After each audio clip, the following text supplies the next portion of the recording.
Bonjour à tous et bienvenue dans Chesterview. Aujourd'hui, j'ai l'honneur d'être assis avec Philippe Grimbert, médecin généraliste depuis 40 ans. Tu es aussi professeur en médecine générale à l'université de Bobigny. Tu diriges un XAPA. Disons enseignant. Enseignant, professeur, gourou. Non, pas gourou. Déjà, merci d'être venu et d'avoir répondu à notre invitation. Ça me fait très plaisir d'avoir quelqu'un comme toi dans ce siège de bien renseigné sur la dictologie. Ça fait combien de temps, toi et de la dictologie en particulier ? En fait, dès le début de mon installation, je me suis intéressé aux problèmes. Alors, je devais être un peu orienté vers la psy ou vers la dicto, mais je m'intéressais aux patients usagers de drogue. À l'époque, on m'avait dit, il faut surtout pas leur donner ce qu'ils demandent. Donc, on donnait surtout pas de produits opiacés aux gens qui en demandaient. Donc j'étais devenu assez expert pour déjouer un peu les gens qui m'en demandaient, qui avaient toujours une grand-mère qui avait un cancer ou qui était suivie à Gustave Roussy et qui avait besoin de morphine. À l'époque, c'était du Palfium, des trucs comme ça. Mmh. Et donc, je téléphonais systématiquement, je faisais mon enquête avant pour savoir ce qu'il en était. Et donc, j'étais assez réputé pour ne pas donner justement ce dont ils avaient besoin. Donc je passais beaucoup de temps, je donnais des produits bien plus dangereux que la morphine, on donnait du catapresson, on donnait des trucs pour essayer de sevrer. Et puis j'étais pas très satisfait de ce que je faisais, j'avais pas de résultat. Et puis un jour, un médecin qui s'appelait Jean Carpentier a fait un appel en disant on peut donner des opiacés aux toxicomanes et ça leur fait du bien et après on peut vraiment travailler. Et donc, et comme il était seul à le faire, hein, il avait besoin d'aide, il pouvait pas y arriver tout seul. Donc, j'ai répondu à son appel, on s'est rencontrés. Et là, il a dit, c'est pas criminel de donner des opiacés aux gens qui en demandent. Et au contraire, ça peut donner des résultats. Et c'était l'époque où on était appelés des dealers en blouse blanche, hein, quand on donnait des Temgesic et des produits comme ça, qui étaient donc complètement hors AMM. La méthadone. La méthadone n'était pas en France, enfin c'était réservé, il y avait un seul service en France à Sainte-Anne qui donnait de la méthadone, donc c'était pas du tout connu et c'était pas du tout diffusé, mais il y avait un antalgique qui s'appelait le Temgesic, qui était de la buprenorphine bas dosage, donc qui était dosé à 0,2 mg. Et pour équilibrer, on donnait 20 comprimés ou 40 comprimés. 40 comprimés, c'était l'équivalent d'un comprimé de 8 mg maintenant. C'est pour ça qu'on appelle ça buprenorphine haut dosage. D'accord. Donc à l'époque, les médecins à Paris, les médecins étaient interdits d'exercer. On avait des carnets à souche. L'ordre des médecins empêchait les médecins de récupérer des carnets à souche. Enfin, c'était une vraie guerre. Et là où je travaille dans le 93, on avait la chance d'avoir un médecin qui faisait la substitution et qui délivrait lui-même du Temgesic. Et donc, on avait accès aux carnets à souche comme on voulait. Enfin, c'était donc on a pu une forme de résistance, quoi. Et donc les patients pour qui j'avais la réputation de rien donner, du jour au lendemain, je me suis mis à donner du Temgesic à ceux qui m'en demandaient, donc ils comprenaient plus. Donc je leur expliquais que finalement, oui, ok, j'allais leur en donner. Et donc je me suis rencardé puisque c'était hors AMM, et quand on prescrit hors AMM, on assume la responsabilité de ses prescriptions. Donc il faut qu'on puisse prouver qu'on ne fait pas n'importe quoi. Mmh. Et donc j'ai lu tout ce qui paraissait sur les prescriptions de Temgesic, ça se faisait en Belgique, il y avait des médecins qui le faisaient, donc je me suis auto-formé sur les substitutions et j'attendais qu'une chose, c'est que être attaqué pour pouvoir défendre ce que je faisais et de dire que les résultats que ça pouvait donner, jamais été attaqué. Ça aurait fait jurisprudence à l'époque ? Ça aurait permis de dire oui, du coup, ça marche, oui, bien sûr. Enfin, ça aurait été une tribune au lieu d'interdire d'exercer. J'aurais eu les moyens de me défendre pour ce que faisait Jean Carpentier. D'ailleurs, il avait tous les arguments pour le dire. Mmh. Et puis finalement, Jean Carpentier, il a été interdit d'exercer pendant un certain temps à cause de ces histoires de Subutex. Et puis après, donc quand La prescription a été reconnue, il est devenu conseiller du ministre pour la prescription des traitements de substitution. D'accord. Donc c'était le début. Donc ça c'était le début du voilà, c'était en fait c'est à cette époque qu'on parlait de réduction des risques. Donc c'est les premiers pas des associations de réduction des risques, les éducateurs de rue, et c'était donc ceux qui s'occupaient des toxicomanes à l'époque, c'était des psychiatres. Et donc c'était l'abstinence, on les envoyait à la campagne, faire du fromage, du macramé, tout ça. On les emmenait en bateau autour de la Terre pour les isoler de tout. C'est quoi, c'est les hygiénistes contre la réduction des risques un petit peu?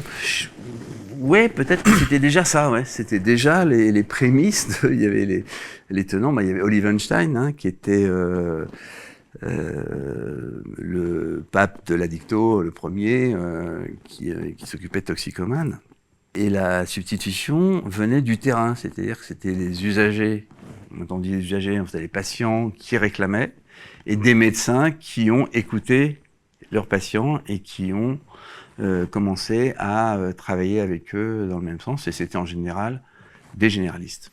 Et donc les généralistes étaient les tenants de la substitution, et les psychiatres ont mis du temps à s'y mettre, mais étaient vraiment tenants de l'abstinence. Ouais. C'est là que tu as commencé à voir les résultats du sevrage de l'abstinence et les sevrages. Ouais. Le sevrage clair et net, précis, on commence lundi, et à partir de lundi, il n'y a plus rien. C'est ça. Sevrage violent. Non, parce qu'ils accompagnaient, ils avaient des médicaments, ils faisaient de la psychothérapie, mais c'était un exemple. Imaginez, vous êtes dans le désert, vous n'avez pas bu depuis 6 heures, vous arrivez dans un bar, vous demandez un verre d'eau, et là on vous dit non, c'est pas le verre d'eau qu'il vous faut, on va voir quelle est votre motivation, on va vous envoyer un psychologue, on va voir si vous allez revenir dans 3 jours, et puis vous allez nous dire si vous avez vraiment soif, et tout ça. C'était un petit peu ce que vivaient les usagers de drogue à l'époque, et donc c'est effectivement un peu frustrant. On comprend que des fois ils s'énervent et qu'ils aient envie de tout casser. Ouais, c'était un petit peu compliqué. La réduction des risques, c'est toujours un gros mot en France, selon toi? Je sais pas, moi j'ai toujours vécu là-dedans, donc on fait de la réduction des risques quand on fait de la médecine générale, quand on apprend à un diabétique à pas trop manger de sucre, on fait de la réduction des risques, et on sait très bien qu'il va en manger quand même. Ouais. Donc mais pour toi, c'en est pas un, mais pour les instances, pour les tu vois, quand on regarde par exemple le dernier PNLT qui est sorti. Faut croire que c'est pas encore si c'était pas un gros mot, on aurait réglementé un peu la consommation de cannabis en France, quoi. Donc on sait très bien que la France est le pays le plus restrictif en matière de consommation de cannabis, et c'est là qu'il y a le plus de consommateurs. Et le premier consommateur d'Europe. Le premier consommateur. Donc et personne ne se pose la question, et on veut encore mettre de la répression, on veut encore mettre de l'interdiction, on veut encore mettre de la police et du jugement. Alors c'est vrai qu'ils pensent qu'ils ont amélioré en disant c'est vrai que ça encombre les prisons, on va mettre des amendes, donc des amendes forfaitaires. J'en entends pas trop parler, je sais pas si c'est rentré vraiment en pratique, mais mes patients me parlent pas trop d'amende de 200 balles pour détention, consommation de cannabis. Moi, je me fais pas arrêter pour ça, donc je peux pas te dire non plus, mais... T'as pas la bonne couleur. Je sais pas, non, mais j'en possède pas, donc même si je me faisais arrêter... Non, mais il y en a qui se font beaucoup arrêter, même qui n'en ont pas. Ouais, il y a une discrimination. Oui, ça c'est sûr. Direct. Ouais. Bon, après, si tu te balades avec un t-shirt Bob Marley et des dreads, c'est sûr que... et c'est pas pour autant que t'es consommateur. Ouais, mais bon, t'as de plus grandes chances. Mais ça dépend, ouais. Tu recommandes la vape à tes patients, toi? C'est quelque chose que tu fais? Alors, étant médecin, recevant les patients, et donc ayant ce pouvoir de prescription, je suis d'abord prescripteur de substitution nicotinique avec des patchs. Je pense que le patch, c'est le premier truc que je prescris. Et la vape vient en complément. C'est-à-dire que j'explique que dans le fait de fumer, il y a 3 dépendances. Il y a la dépendance physique à la nicotine, il y a une dépendance comportementale, qui est le geste, et une dépendance psychologique, qui est que tous les moments de plaisir dans la vie sont associés au tabac. Hein, donc on fume quand on a bien mangé, quand on a bien travaillé, pendant la pause, pendant les fêtes, donc il y a tout ce souvenir-là quand les gens ils fument depuis l'âge de 14 ans ou 16 ans et qu'ils arrivent à 50 ans et ils ont fumé toute leur vie. Le tabac est associé au plaisir, et quand on dit faut arrêter le tabac, le cerveau entend faut arrêter le plaisir, et donc dès qu'on est sur cette démarche-là, c'est très très difficile de lutter contre. Donc il faut d'abord essayer de dissocier tabac et plaisir. Donc c'est-à-dire qu'on peut arrêter de fumer et avoir du plaisir. Déjà, ça c'est tout un travail. Les premières consultations sont assez longues pour que j'explique tout ça. Ouais. Donc la dépendance à la nicotine, c'est une dépendance qui est très spéciale, parce que c'est pas pareil que la dépendance à l'héroïne, même si on dit que des fois la nicotine est plus addictive que l'héroïne. À l'hôpital, quand des gros fumeurs font un infarctus, ils sont hospitalisés donc en service de cardio intensive, et donc ils fument pas pendant 3 jours, ils ont des tuyaux partout, et ils sont pas du tout en manque de tabac. Ils ont plus du tout envie de fumer et tout ça, sauf que dès qu'ils rentrent chez eux, là ils ont envie de fumer. Ouais. Donc un héroïnomane, s'il est hospitalisé en musique pour un infarctus et que on lui donne pas un traitement de substitution, il arrache tout et il s'en va. Hein, donc c'est le manque physique avec l'héroïne et le manque physique avec la nicotine, c'est pas du tout le même. Ouais. Hein, donc il peut très bien disparaître pendant quelque temps. D'ailleurs, les gens les fumeurs, quand ils sont au travail, ils sont concentrés sur quelque chose, ils savent qu'ils n'ont pas le droit de fumer, donc le cerveau se met en switch et ils ne ressentent pas le manque de tabac. Ils ressentent le manque de tabac au moment de la pause, au moment de la sortie, où là, il y a une aspiration, donc le cerveau est capable de se mettre en mode off et ne pas avoir besoin de tabac. Donc, c'est pour ça que la dépendance à la nicotine, elle est bizarre. Hein, on est sûr qu'il y a une dépendance physique, mais il y a aussi beaucoup de maîtrise, il y a beaucoup d'autres choses qu'on ne connaît pas. Et puis donc, il y a aussi le fait que la nicotine a des vertus psychotropes, donc ça calme, ça permet de se concentrer, et il y a aussi un effet antidépresseur. On ne sait pas si l'effet antidépresseur c'est la nicotine ou si c'est des IMAO qui sont dans la fumée, donc qui seraient pas. Donc c'est pour ça que la substitution nicotinique est pas exactement la même chose que ce que l'on fume, quoi. C'est pour ça que des fois ça marche pas. Ouais, parce qu'en vérité, c'est sûr que c'est vraiment basé sur beaucoup le comportement et beaucoup la psychologie. Quand on prend un avion pendant 8 heures, voilà. On n'est pas en train d'arracher le siège. Par contre, on peut avoir des crises de nerfs juste parce qu'on est en manque de nicotine. Oui, ça c'est vrai. Les gens, oui. Et tout dépend comment c'est présenté. Quand les gens d'eux-mêmes savent qu'ils vont prendre l'avion et qu'ils vont pas fumer, ils sont pas en manque. Mais si on les met dans une pièce alors qu'ils devraient pouvoir fumer et qu'on leur interdit de fumer, là ils sont en manque. Ouais. Donc Donc tout ça intervient, donc il y a une question de la substitution nicotinique, et l'intérêt du patch, c'est que le matin quand on se réveille, pour un fumeur, il est en manque de nicotine. Et donc il a besoin de fumer. S'il vape, il va pas être soulagé tout de suite. Pareil, ce qui vape pendant la pause, une pause c'est 5-10 minutes, si on n'a pas de nicotine dans le sang et qu'on en a besoin, la vape n'est pas suffisante parce que elle met 5 minutes à agir, enfin la nicotine met 5 minutes et on n'est pas soulagé, alors qu'avec la cigarette on est soulagé instantanément. Ouais. Donc les gens disent, la vape c'est pas fait pour moi, ça marche pas, j'ai essayé, ça marche pas. S'ils ont de la nicotine sous forme de patch, pendant la pause, ils n'ont pas ce manque physique. Ils peuvent faire juste le geste et vapoter une petite dose, 3 mg, enfin des petits dosages. Ouais, et pour être avec les autres qui fument, donner l'exemple, pour les convaincre qu'ils peuvent changer aussi. Enfin bon, il y a tout un discours. Parce que le problème des pauses, à un moment, les gens qui arrêtaient de fumer n'avaient plus droit à la pause cigarette. Ouais. Au travail. Ouais, donc tu fumes pas, t'as pas besoin. Nous, on a besoin d'aller fumer, donc rester au boulot. Une autre fois aussi, c'est une femme enceinte qui me raconte que pendant les fêtes de famille, tout le monde va s'éclater sur la terrasse à fumer, tous les jeunes vont rigoler sur la terrasse, et elle reste avec les vieux à table à pas fumer. Et donc c'était très frustrant. Et elle pouvait pas aller sur la terrasse parce qu'il y avait le tabagisme passif et tout ça. Donc c'est des conditions qui étaient un petit peu difficiles pour arrêter. Donc avec la vape, il n'y a plus ça. Vous prenez une vape et puis vous allez sur la terrasse avec les autres et puis comme ça vous participez à la soirée. L'occasion sociale et donc voilà, du coup tu participez à la soirée de la même façon. T'enlèves un problème du Surtout tabac. que maintenant dans ces assemblées, il y en a peut-être plusieurs qui vapent et il y a toujours des fumeurs, mais s'il y en a un ou deux, déjà ils donnent l'exemple et puis. Ouais. Ça permet les gens ont toujours une idée d'arrêter de fumer quelque part. C'est utile en tout cas d'être toi-même un panneau publicitaire de l'arrêt du tabac en disant j'ai arrêté. Ouais, c'est ça. Ouais, c'est bien, ça peut convaincre tes amis. Ça convainc. Ouais. Moi, ça a été mon cas. Dans mon cercle d'amis, tout le monde a arrêté de fumer ouais. à partir du moment où j'ai arrêté.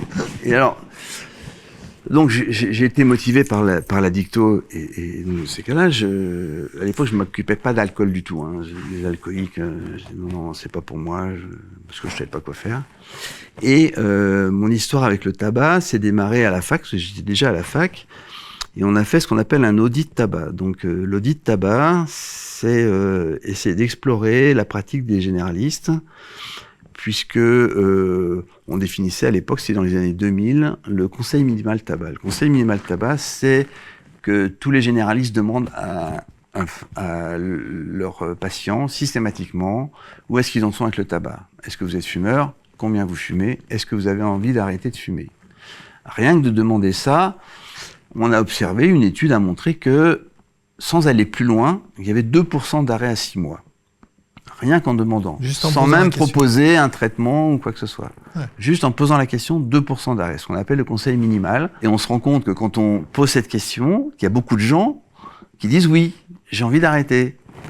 Et si on ne sait pas quoi leur dire, on est un peu embêté. Donc c'est bien de se renseigner pour savoir s'ils disent oui, qu'est-ce que je leur propose. Dans notre enquête IFOP là qu'on a faite il y a pas longtemps, on a eu 75% à peu près des fumeurs français qui ont une fois, ou en tout cas pensé à arrêter de fumer. Ouais, c'est ça. C'est énorme. Et ils attendent que ça qu'on leur demande. Et ils vont jamais le dire spontanément. Ou si, il y en a qui disent, je viens vous voir pour arrêter de fumer, mais c'est 1 sur 10. Ouais. C'est très rare. Et donc, c'est au médecin d'aller au-devant de ça, et c'est au médecin de savoir qu'est-ce qu'il doit faire ci-après.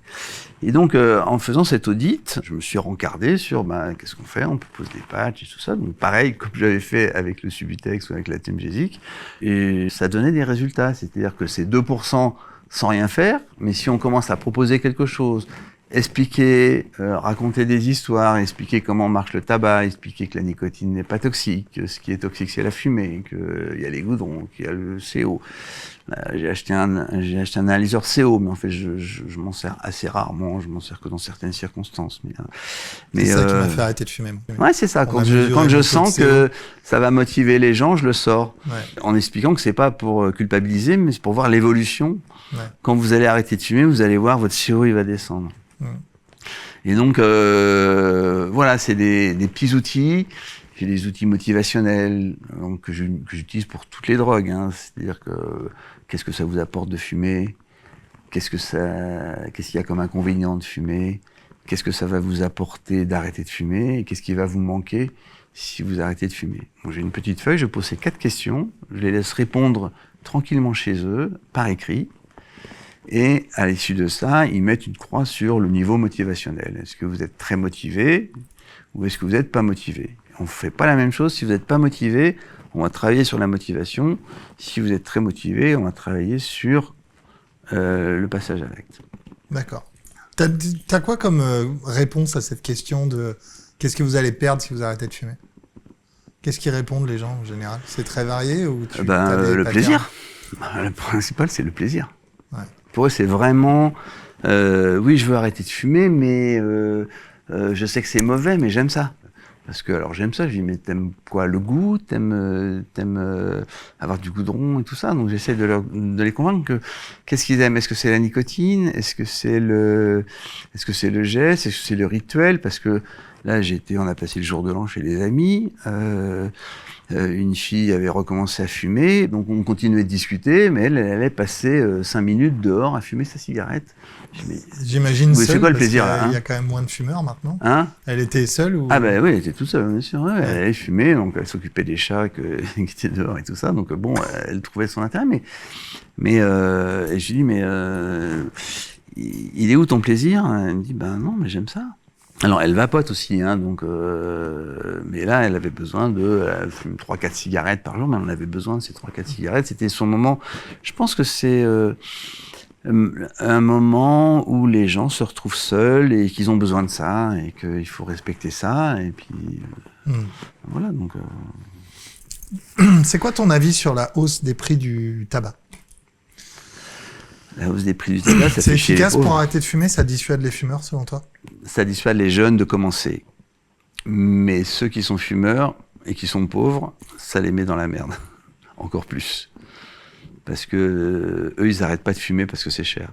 Dans les inconvénients, maintenant le prix revient de plus en plus souvent, hein, surtout si ça augmente de plus en plus. Donc ça, c'est souvent la motivation, mais ça ne suffit pas comme motivation à tenir. J'ai l'impression que c'est une motivation dans des classes plutôt favorisées, mais que c'est pas le cas dans des classes défavorisées. Peut-être. On regarde le taux de ouais. tabagisme des classes défavorisées. C'est pour ça que je dis que ça aggrave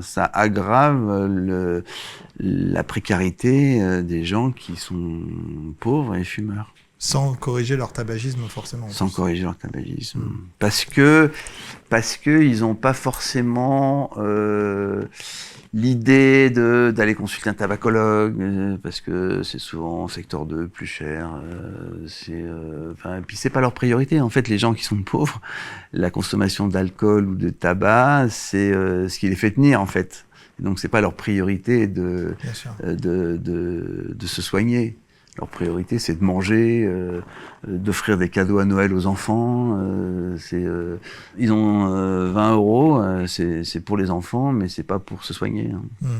Bien sûr. Quand ils sont obligés de faire des choix, c'est souvent ça. Je voulais te poser la question sur le consensus scientifique autour de la vape.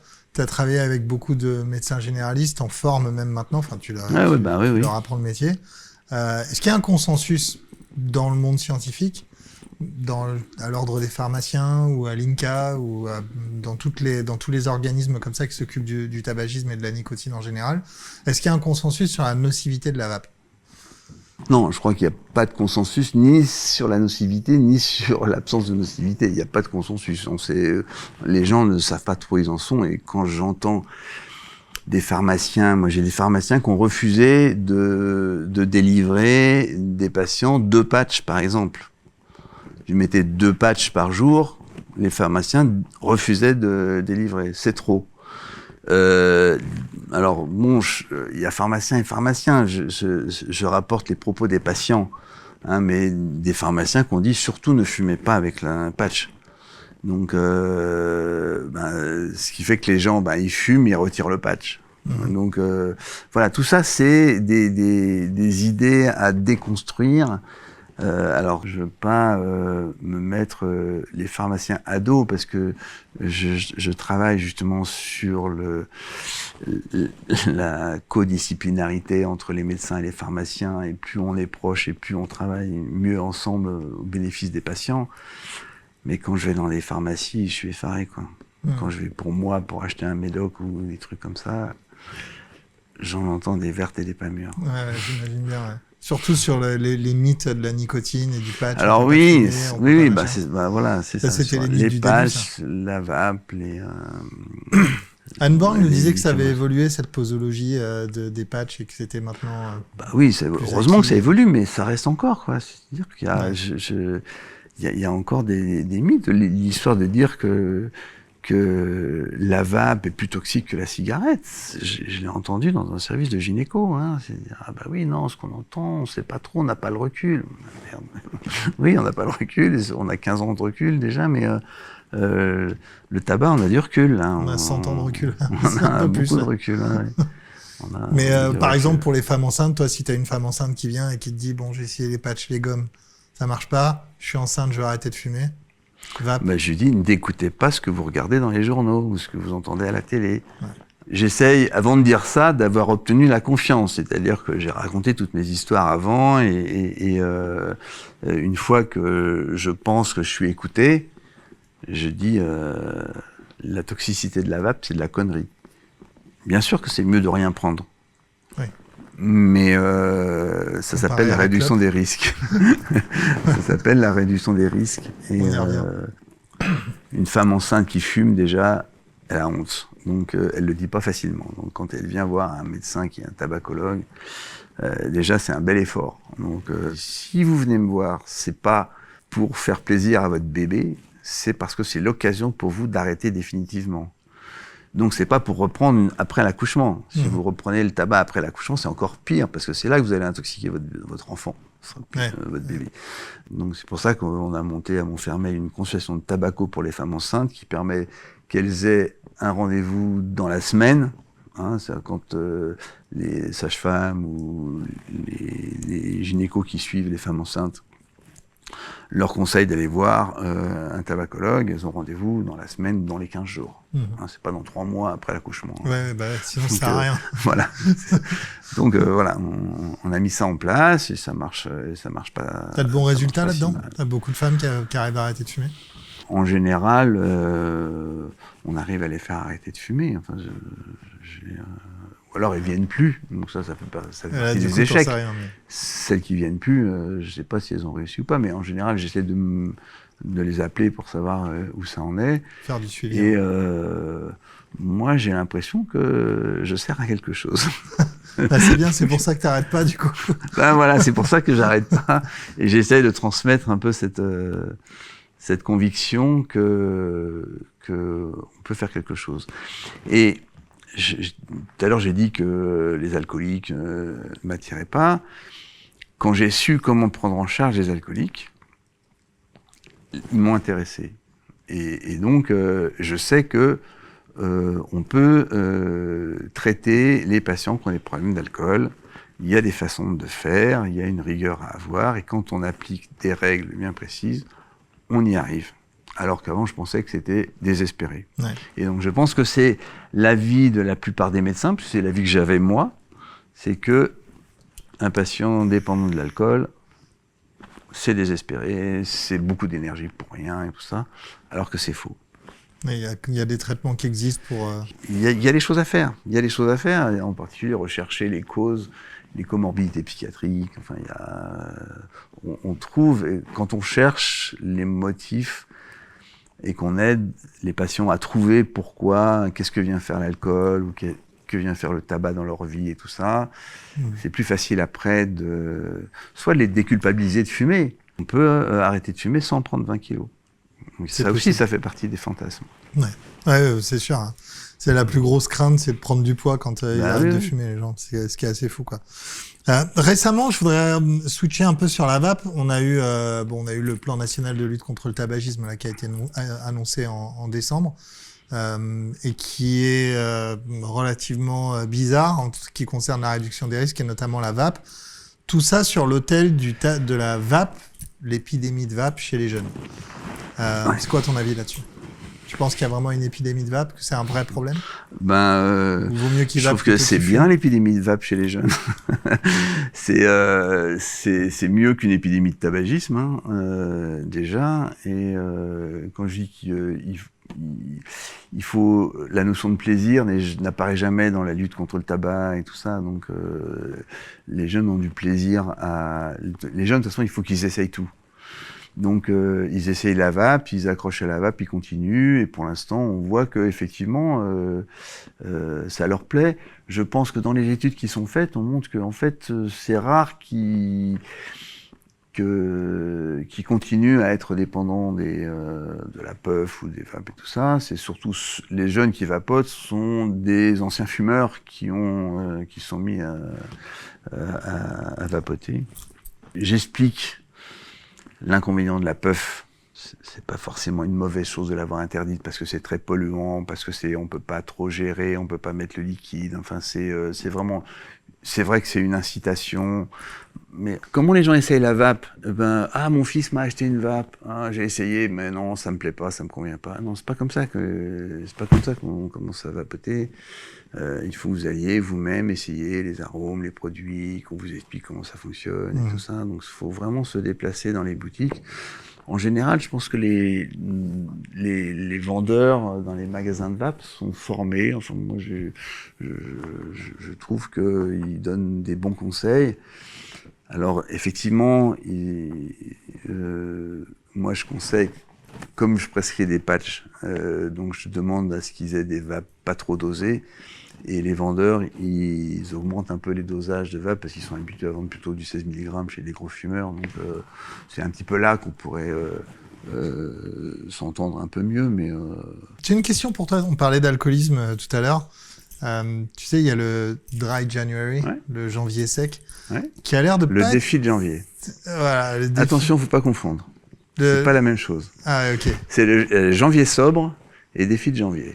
Ouais, parce que la différence. Le Dump January, t'as vu, c'est le janvier un peu mouillé, où nos politiques nous disent bon, alors arrêtez complètement l'alcool, pas en France, quand même le vin. C'est ça, voilà, c'est exactement la différence. Mais le défi de janvier, c'est se tester pour voir si on peut rester un mois sans boire, sans toucher une goutte d'alcool. Et c'est pas un défi, c'est pas dire, c'est pas prôner l'abstinence, c'est se tester. C'est comme le mois sans tabac finalement, c'est se dire. Voilà, c'est comme le mois sans tabac. Le mois sans tabac, c'est l'occasion de se stimuler pour arrêter de fumer. Alors que le défi de janvier, c'est pas pour arrêter de boire. C'est pour les gens qui n'ont pas de problème d'alcool. C'est pour se tester, voir où est-ce qu'on en est avec l'alcool. Est-ce que finalement, même avec ces 2 verres par jour, qui sont les consommations non à risque, ou à peu de risque, est-ce qu'on peut se permettre de ne plus boire? Et c'est quoi de ne pas boire dans la société française? C'est pas évident. Ça fait 4 ans que je le fais, le défi de janvier, et tu y arrives? Ça passe un peu mieux. Ah, j'ai avoué que j'ai craqué quand même à des moments, parce que j'ai passé une semaine difficile, donc j'ai craqué un soir, mais ça m'a conforté ensuite dans le fait de continuer après, donc de le reprendre après. Comme ça, c'est un test de voir que finalement, on a des fois besoin, que l'alcool, c'est quand même intervient. C'est pas anodin, quoi. C'est pas si mal non plus. Hein, Et donc, ça, c'est le défi de janvier. Mais le lobby alcool est pas très content parce que ça va faire baisser les ventes quand même un petit peu. Et donc, ils ont lancé le janvier sobre. C'est-à-dire que en janvier, on contrôle sa consommation. Ouais, on n'est pas bourré, quoi. Mais on peut. C'est ça, genre, en février, on peut y aller. Mais des caisses. Donc, non, mais c'est pour ça que j'insiste sur la différence. Et ils entretiennent la confusion. Macron, qui est très lié au lobby de l'alcool, n'a pas du tout subventionné le défi de janvier. Et au contraire, il subventionne. Voilà, non. On passe pour des hygiénistes, on inverse les rôles, quoi. On devient maintenant les tenants de l'abstinence. On n'est pas des tenants de l'abstinence, on est des tenants du défi de voir un petit peu où est-ce qu'on en est de son alcool. C'est quand même étrange. Parce que d'un côté, on nous dit ah non, faut pas fumer, faut pas vaper, faut rien faire. Ça, c'est le PNLT. Mais de l'autre côté, on dit l'alcool, par peu. contre, c'est ok. Bon, c'est bon, c'est la culture. C'est pas grave, c'est la culture, quoi. Donc c'est quand même étrange, sachant que respectivement le tabac et l'alcool, ça coûte 160 milliards d'euros à l'État par an, selon le rapport COP. Sachant que ça tue à peu près autant de monde, hein, ça tue beaucoup, des deux côtés. Mais il y a plus de clémence pour l'alcool que pour le tabagisme, et plus de compréhension de il faut bien un petit verre de temps en temps. Ben oui, parce que enfin moi aussi je prône les gens qui me disent ouais 1 ou 2 cigarettes par jour c'est pas grave. Si 1 ou 2 cigarettes par jour c'est presque le même risque qu'un paquet. Donc la différence de risque est très faible. Donc l'objectif c'est quand même d'arrêter de fumer. Parce que il y a rien qui défend le goudron et le monoxyde de carbone. C'est vraiment des poisons. L'alcool vit pas la même chose. Je prône pas l'abstinence pour l'alcool. Je prône le contrôle des consommations parce que avant le baclofène en particulier, la seule solution c'est le sevrage. Et un sevrage alcool, c'est dangereux. Le sevrage pour quelqu'un qui consomme beaucoup, c'est la seule drogue dont le sevrage peut être mortel. Même le sevrage d'héroïne n'est pas mortel, il est douloureux mais pas mortel. Alors que l'alcool, c'est dangereux. Et donc il faut arrêter. C'était l'hôpital pour les gens qui sont très gros consommateurs. Il n'y avait pas le choix. On peut pas donner des quantités de Valium énormes en ambulatoire, à moins de prendre des risques. Donc, on était complètement dépendant de l'hôpital. Avec des médicaments, je dis pas que c'est anodin, hein, je dis pas que c'est facile à prescrire, mais avec des médicaments qui permettent le contrôle des consommations, comme le nalméphène ou le baclofène, dans un certain nombre de cas, ça marche. Ça marche pas à tous les coups, mais ça marche dans 50% des cas, ce qui est énorme. C'est déjà pas mal, ouais. Ouais, c'est énorme. Très bien. Et alors, comment ça marche? On ne sait pas trop. Parce que le fait que ce soit un médicament pas facile à manier, que ça nécessite une collaboration vraiment complète entre le patient et le médecin, pour savoir alors qu'est-ce que ça donne, à combien vous êtes, comment est votre craving, comment il évolue, est-ce que ça diminue, est-ce que ça diminue pas. Je pense que ça, c'est autant thérapeutique que l'efficacité pharmacologique du médicament. Mmh. Il y en a une, c'est sûr, mais elle n'est pas aussi importante que je le pensais au départ. Il y a quand même quelques déceptions, mais le fait de prendre en charge le patient est lui-même thérapeutique. Ouais. Et c'est pareil pour le tabac d'ailleurs, parce que à un moment, les gens ils demandent c'est quoi la meilleure méthode pour arrêter de fumer. Et donc Robert Monimard, qui animait le début de Tabaco à Crémin-Bicêtre, Paris 12, il disait la meilleure méthode c'est quand les gens disent qu'ils en ont marre. Donc c'est pas le patch ou les gommes ou la vape, c'est quand ils en ont marre. Et quand ils en ont marre, on peut commencer à discuter. Donc j'aimais bien ce discours-là. Et on constatait aussi, alors je crois que c'est dans une étude qui montrait que, en fait, quelle que soit la méthode, le facteur principal qui était relié à l'arrêt du tabac, c'était le temps passé avec le patient. C'est-à-dire que plus on discute, quel que soit ce qu'on discute, hein, le temps passé avec le patient pour parler de sa consommation de tabac et de comment arrêter, c'est ça qui est relié au maximum d'arrêt. Ouais, c'est fou ça. Donc, juste le simple fait d'en discuter, quoi. Voilà.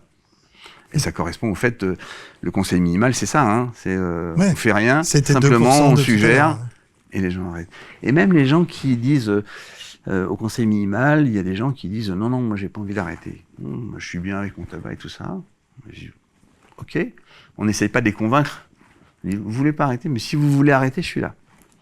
Et ces gens-là, souvent, des fois, 15 jours, un mois après, en fait, docteur, vous m'avez dit, là, pour l'histoire du tabac, comme ils ont vu qu'on les forçait pas à arrêter, qu'ils s'y attendent tellement à ce qu'on leur dise c'est mal de fumer et qu'on leur dit pas. Ils sont déjà sur leur garde, en fait, avant de rentrer. On leur dit, non, si vous voulez fumer, ok. Si vous voulez arrêter, vous me dites, je suis là, mais si vous voulez continuer de fumer, moi, ça m'est égal. Ouais. Et donc, ils disent, celui-là, il est plutôt cool, il va pas m'embêter. Et ils viennent, ils disent, c'est quoi que vous proposez pour arrêter de fumer, au fait? D'accord, là, on peut commencer à discuter.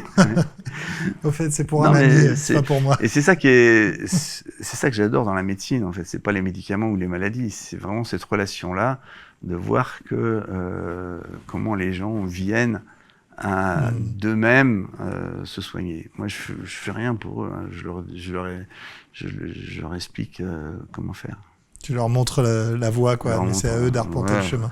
C'est un peu leur montrer la voie, c'est un peu je vais pas jusque là, on peut ces termes-là. Ouais.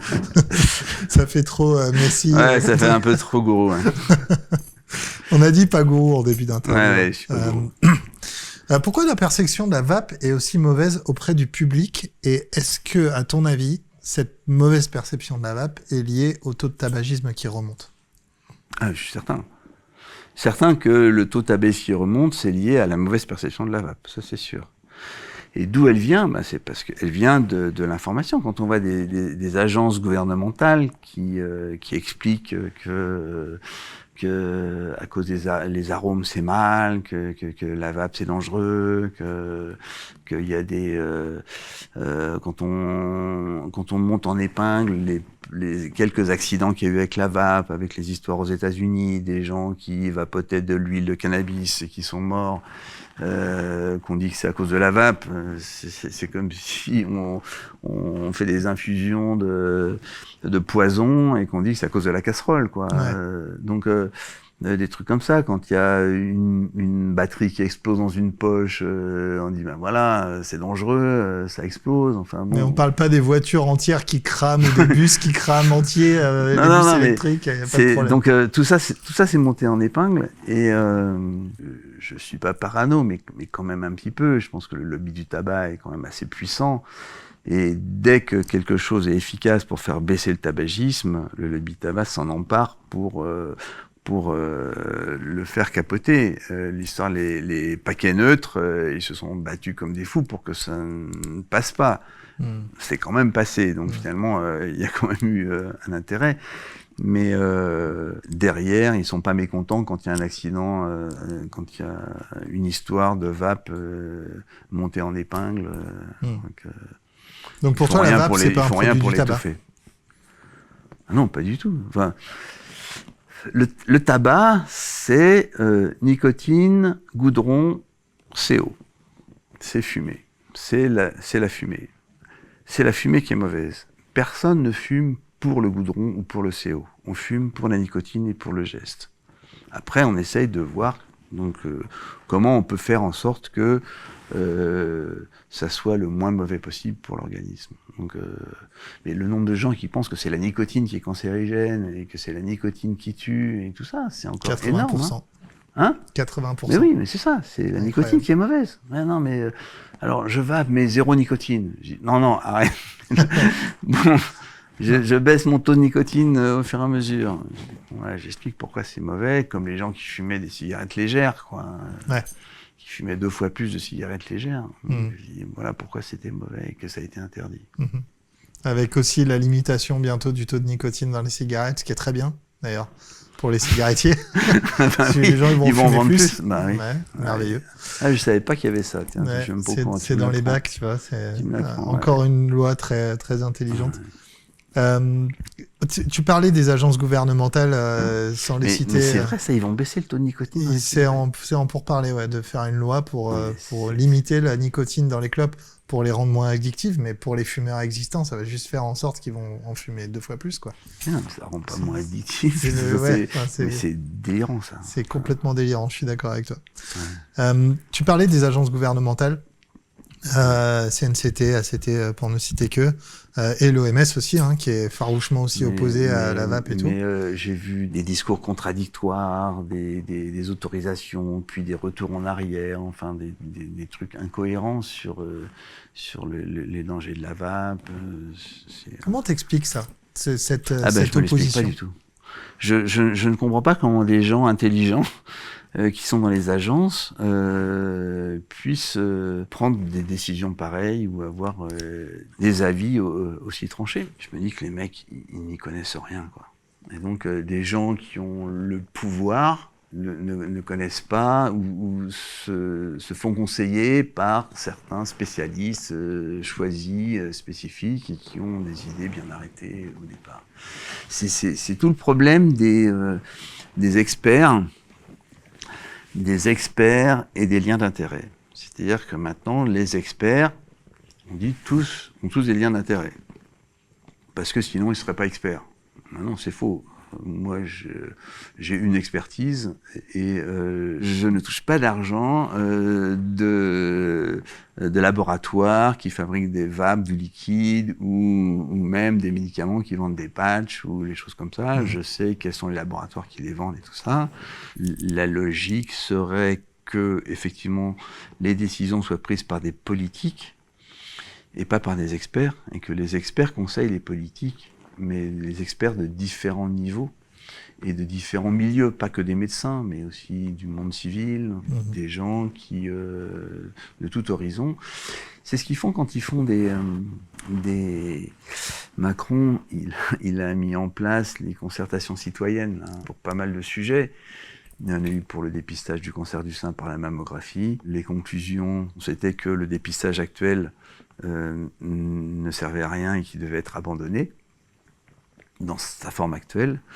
Et l'INCa a dit non, c'est pas possible, on est parti maintenant, on fait des dépistages depuis des années, on peut pas revenir en arrière, donc ils n'ont pas tenu compte de l'avis de la concertation Alors citoyenne. que ça a été demandé précisément pour Alors améliorer que ce c'était demandé, truc-là. donc finalement c'est le président, c'est lui qui a décidé que finalement on n'allait pas laisser tomber, on allait adapter quand même un petit peu la mammographie, le dépistage par mammographie, mais qu'on pouvait pas l'abandonner, donc on pouvait pas tenir compte de l'avis des citoyens.